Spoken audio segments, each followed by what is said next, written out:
Thank you for joining us. This is Business Incorporated coming to you live from Lagos, Nigeria. It's the last business day for the week. Welcome to the program.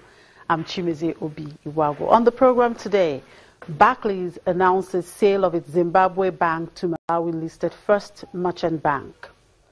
Ratings agency Fitch affirms South Africa's sub-investment grade rating with a stable outlook. Plus, the International Monetary Fund expects Central African Republic's economy to grow 4.7% this year. Let's get started now with the markets here in Africa. The bulls continue to rule the Nigerian stock market after the index hit the 30,000 psychological mark on Thursday. The index was trading positive at intraday, up 1.16%. The Johannesburg Stock Exchange was in the red, down 0.16%. In Cairo, the index climbed 0.96% on Thursday to a fresh record closing high of 13,467 points.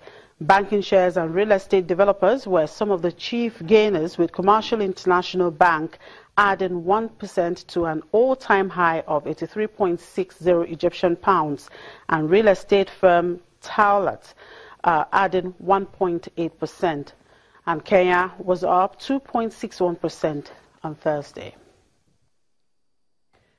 In the Middle East, Abu Dhabi's Dana Gas was buoyed for a second day on Thursday by hopes for payments from the Kurdistan regional government, while blue chips rose in most other Middle Eastern markets. A rebound in shares of blue chips also helped lift the Abu Dhabi index 1.16% after it fell 1.7% on Wednesday. First Abu Dhabi Bank advanced 1.4%. Dubai's index added 0.37% as shares favored by foreign funds rose. Emaar Properties climbed 1% and its real Emaar Malls gained 2%. Qatar's index inched up 0.39%, recovering slightly from Wednesday's large loss, but was still the week's worst performer in the region, down 1.5%. The index has been under pressure since last week's news that Edsden Holding, one of the largest listed shares, had received preliminary approval from shareholders to delist. Edsden, which is no longer part of the index, rebounded 4.7% on Thursday. And Saudi Arabia's index slipped 0.1% in the final hour of trade. It was almost flat for the week in very thin trade as activity was limited by the fasting month of Ramadan. All right, markets in Europe are focused on data and are digesting news that the U.S. is withdrawing from the Paris climate change deal. Let's talk to Ulrich Bartz, my colleague in Frankfurt, for details on that. Hello, Ulrich. Well, world leaders have been reacting to President Trump's decision to pull the United States out of the Paris climate agreement. Are the markets still holding up in positive territories at this time? They certainly are. If you look at the DAX, it reached a record high today, and it's going up, if I look, by 1.4% at the end of this week. And if it stays that way till the end of the trading, and there's really little doubt that it will, then it will have been the 7th week in a row, listen to this, the 7th week in a row that the DAX will have posted a gain for the week. The new record high that the DAX posted was 12,878 points, and that led some analysts to assume that, well, with the next piece of good news, 13,000 points, wouldn't be all that far a stretch, and that was a distinct possibility. Well, I guess Trump's decision wasn't rattling the markets after all as such. Well, the U.S. non-farm payrolls report should be on the street as we speak now. How much interest do the European markets have on this data? They're looking at this data. The data came in a disappointing way, 138,000 new jobs, were created in the U.S. economy outside of farming.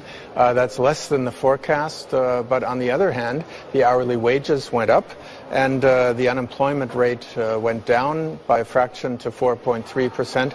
So all in all, further good news from the United States labor market, and preliminary or other labor market data that had come in during the past days were responsible for the good mood going into this afternoon, responsible for the record in the DAX, responsible for new record highs yesterday at the NASDAQ in New York and the S&P 500, and basically for the fact that Trump didn't play much of a role in today's trading in the markets. Well, Ulrich, is the end of another trading week. Take us through what you consider as headline-grabbing news events and data for next week. Yes, the next week will perhaps be a week in which we won't see an eighth week with the DAX gaining or new record highs, because there are momentous occasions happening. I'll just pick out, I think, the two that are most important to the people in the market here in Frankfurt and in Europe. That's the ECB meeting. That's on Thursday, and people are expecting tapering, tiptoeing. That is some kind of indication that the ECB is ready to move. It won't tell probably yet that they will move or when and by how much, but people expect a signal that at least they'll be thinking about doing it. And if that signal is in any way clearer or less clear than people expect, that will have an effect on the markets, as will on the same day the election in the UK for Parliament. And I just saw briefly before we went on air the latest forecast by YouGov in the UK, which said that the Conservatives were looking at missing an absolute majority by 13 seats. And of course this would make the negotiations for the Brexit in the next years all the more difficult. Perhaps it would make them easier, but that's also a very momentous occasion for the markets. The results won't be in until 11 o'clock or the polls are open till 11 o'clock at night in the UK, so that will be a topic for next Friday. Next Friday will be a momentous day for the European markets, probably. A busy week I see there for the European markets. We'll keep an eye on that UK election and, of course, the ECB meeting coming up next week. Thank you very much, Ulrich. It's been a wonderful time with you this week.